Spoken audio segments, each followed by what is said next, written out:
પહેલાં જોડકા જોડવાના છે બરાબર, તો એ ખાસ જોઈ લેજો.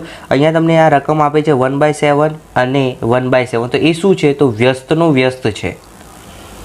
ઓકે, ત્યારબાદ બીજું જોઈ શકો છો કે -1 + 1 બરાબર 0, તો એ શું થઈ એકબીજાની વિરોધી સંખ્યા કહેવાય. એક સંખ્યા ઋણ છે અને એક સંખ્યા ધન છે બરાબર. ત્યારબાદ ત્રીજામાં જુઓ તો એ ગુણાકારની તટસ્થ સંખ્યા 1 કહેવાય, તો અહીંયા શું થાય ગુણાકારની તટસ્થ સંખ્યા. ત્યારબાદ ચોથામાં જુઓ તમે એકબીજાની વ્યસ્ત છે, આ વ્યસ્તનો વ્યસ્ત અને આ એકબીજાની વ્યસ્ત, આ યાદ રાખજો. ખબર પડી ગઈ? એકદમ ઇઝી છે, ખાસ જોઈ લેજો, પરીક્ષામાં આવા પ્રશ્નો પૂછાવાના જ છે. ત્યારબાદ પ્રશ્ન નંબર 2 તમને એમ કહે કે 1/5 એટલે 1/5 અને 1/8 વચ્ચેની 4 સમય સંખ્યા. તો યાદ રાખજો હંમેશા સમય સંખ્યા કેવી રીતે શોધવાની, તો સૌપ્રથમ તમારે શું કરવાનું, બંને બાજુઓ જે હોય એ સરખી કરી દેવાની. હવે તમે અહીં જુઓ કે 1/5 છે બરાબર, તો એને આપણે 16 વડે ગુણીએ સપોઝ, અને જે 1/8 છે એને 10 વડે ગુણીએ, એટલે બંને બાજુઓ કેવી થઈ જશે એકદમ રિપ્લેસ થઈ જશે. તો અહીંયા જુઓ 16 થશે, અહીંયા 5 થશે બરાબર, તો અહીંયા 16/5 થશે. ખબર પડે છે હું શું કહેવા માગું છું? અને અહીંયા શું થશે 80 થશે. ઓકે, હવે 16/80 અને 10/80ની વચ્ચે આવતી સંખ્યા આપણે શોધવાની છે. તો કઈ કઈ આવે, તો 10થી ચાલુ કરીએ આપણે, તો 11/80, 12/80, 13/80, 14/80, 15/80 આ આવતી સમય સંખ્યા. અને તમને તો કોઈ પણ 4 કીધી છે, મેં અહીં તમને 5 દર્શાવી છે. એકદમ સહેલું છે. ઓકે, આગળ જોઈએ વિદ્યાર્થી મિત્રો પ્રશ્ન નંબર 3. તો તમે જોઈ શકો છો ખાલી જગ્યાઓ છે. પહેલું પૂછ્યું છે કે 16નું વર્ગમૂળ કેટલું થાય, તો તમે જાણો છો 4નો વર્ગ 16 એટલે 16નું વર્ગમૂળ શું થાય 4. ઓકે, તમને એમ કહે કે 4નો વર્ગ તો 16 પણ 16નું વર્ગમૂળ તો 4, આ યાદ રાખજો. વર્ગમૂળ પૂછ્યું છે એટલે શું જવાબ આવે 4. ત્યારબાદ વિદ્યાર્થી મિત્રો તમે જોઈ શકો છો અહીં તમને એક રકમ આપી છે, પછી એ કોનો વર્ગ થાય છે, તો તમારે આ બધાનો સરવાળો કરવો પડે બરાબર. તો તમે 15 + 13 + 11 + 9 + 7 + 5 + 3 ને એમાં એક ઉમેરશો એટલે તમને જવાબ મળશે 64. હવે 64 એ કોનો વર્ગ છે, તો 8નો, તો આપણે અહીંયા ખાલી જગ્યામાં શું લખવાનું 8. ખબર પડી? ચલો વર્ગમૂળ શોધો. 72 + 25, 72 + 25નું વર્ગમૂળ એટલે 85 થાય બરાબર. 85નો વર્ગ એ 72 + 25 થાય. 85 × 85 કરો એટલે તમને જવાબ મળશે 72 + 25, એટલે જવાબ આપણો આવે 85. અવિભાજ્યની હવેની રીતે 21952નું ઘનમૂળ શોધો. હવે ઘનમૂળ તમારે શોધવાનું છે, તમારો જવાબ આવશે, ગણતરી કરી દેજો, 28 જવાબ આવશે. 1 થી 80 સુધીમાં કેટલી પૂર્ણ વર્ગ સંખ્યાઓ છે, તો કઈ કઈ આવશે 4, 9, 16, 25, 36, 49, 64 વગેરે આ બધી પૂર્ણ વર્ગ સંખ્યાઓ છે 1 થી 80ની વચ્ચેની. 9000 એ પૂર્ણ વર્ગ સંખ્યા છે, આ વિધાન કેવું છે તો તદ્દન ખોટું છે. 9000 એ પૂર્ણ વર્ગ સંખ્યા નથી, વિધાન કેવું છે ખોટું છે, અસત્ય છે. હવે વિદ્યાર્થી મિત્રો નેક્સ્ટ ક્વેશ્ચન ઉપર આપણે શિફ્ટ થઈએ.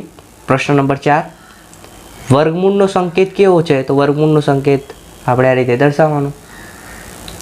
પછી તમને અહીં કીધું છે 64, પછી અહીંયા 2નો ઘન કીધું છે, તો એ 2નો સરવાળો કરો તો જવાબ શું આવે 12 આવે. પછી 17ના ઘનના એકમનો એક અંક કેટલા થયા, તો ઘન કે એટલે અંક કેટલા આવે 3. અંક પૂછ્યા છે, એમને કીધું કે ઘન કેટલો થાય, ઘન કે તો આ 41 93 લખવાનું, પણ અંક કીધા છે તો અંક કેટલા થશે તો 3. કોઈ બી ઘન હોય તો એને આપણે 3 વડે ગુણીએ એટલે જવાબ એનો અંક 3 જ આવે. ત્યારબાદ 500નો ઘન કરતાં છેલ્લા 3 અંકો શૂન્ય મળે છે, તો આ વિધાન સાચું છે, સાચું. ત્યારબાદ 5મો પ્રશ્ન છે, એવી નાનામાં નાની સંખ્યા શોધો કે જેને 100 વડે ગુણવાથી તેનો પૂર્ણ ઘન સંખ્યા બને, તો નાનામાં નાની સંખ્યા કઈ થશે 9, જેને 100 વડે ગુણવાથી પૂર્ણ ઘન સંખ્યા બને. પાયથાગોરસ ત્રિપુટીમાં એક સંખ્યા 12 હોય તેવી પાયથાગોરસ ત્રિપુટી શોધો, તો 12 હોય તો કઈ આવે 13, 12 અને 15. ઓકે, હવે વિદ્યાર્થી મિત્રો આગળ જોઈએ પ્રશ્ન નંબર 5, જેની અંદર પહેલો પ્રશ્ન છે x² + 8 = 5 સમીકરણમાં ચલનો ઘાતાંક કેટલો છે, તો આ ચલનો ઘાતાંક કેટલા છે 2. અહીંયા x 3 લખ્યો તો ચલનો ઘાતાંક 3 કહેવાય. એકદમ સહેલું, x ઉપર જેટલી ઘાત લખ્યું એને ચલનો ઘાતાંક કહેવાય, યાદ રાખજો. હવે એક સંખ્યામાં 8 ઉમેરો, તો આપણે ધારી લઈએ કોઈ x છે એની અંદર 8 ઉમેરે, એને 2 વડે ભાગો, ભાગી દીધા, એને જવાબ 10 મળે. થઈ ગયું તમારે. આને સમીકરણ સ્વરૂપે લખો તો આ રીતે લખાય. એક એક વાક્ય વાંચતું જવાનું, કરતું જવાનું. ઓકે, પછી 2x + 3 = 5 ને વિધાન સ્વરૂપે. હવે અહીંયા આપણને વિધાન આપેલું હતું એને સમીકરણમાં લખ્યું, અહીંયા સમીકરણ આપ્યું છે એનું વિધાન લખો. તો લખો એક સંખ્યાનો બમણા કરો, એમાં 3 ઉમેરો, એનો જવાબ 5 મળે. એકદમ સહેલું. હવે ઉકેલ શોધો x + 6 = 15. તો જુઓ x + 6 = 15. તો આપણે આ x શોધવું છે તો આ 6 બરાબરની આ બાજુ જાય એટલે અહીંયા પ્લસ છે તો અહીંયા શું થઈ જાય માઇનસ.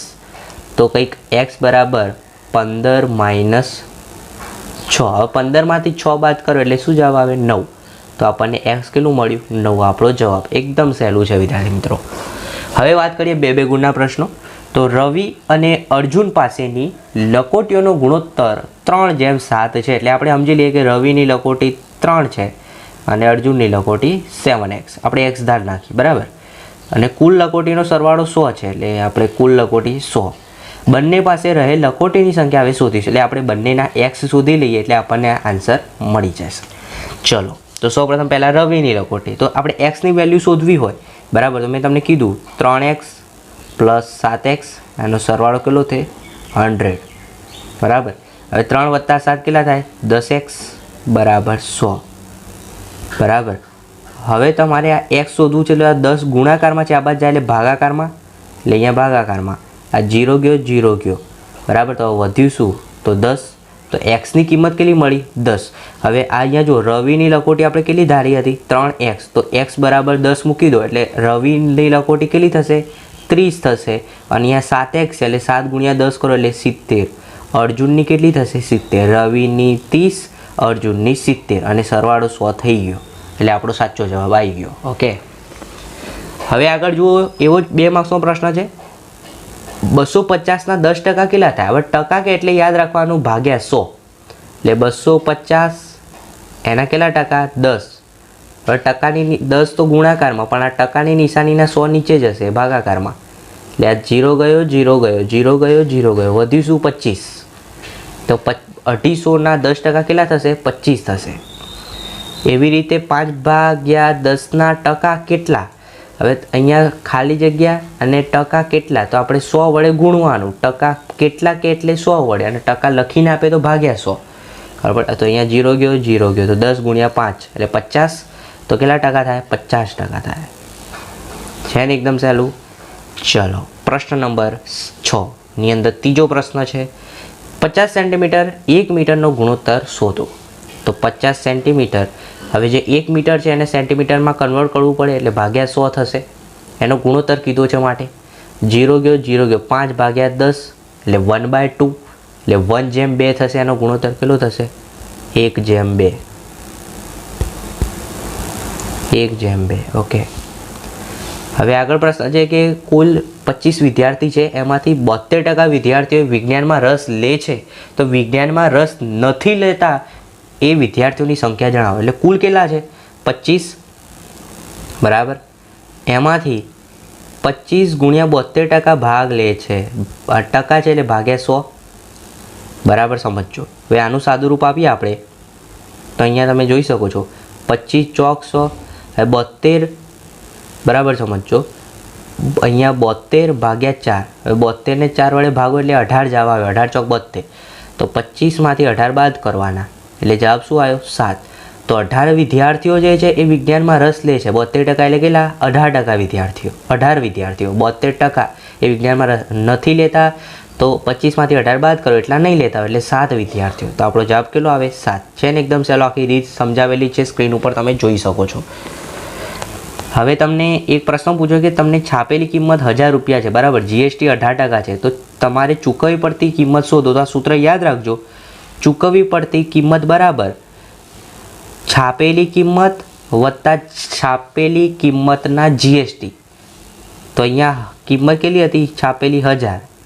GST કેટલું 18%. હવે 18% હોય એટલે તમારે 18/100 કરવા પડે બરાબર. હવે અહીંયાથી 2 મીંડા ગયા અહીંયાથી 2 ગયા. અહીંયા 10 × 18 એટલે 180.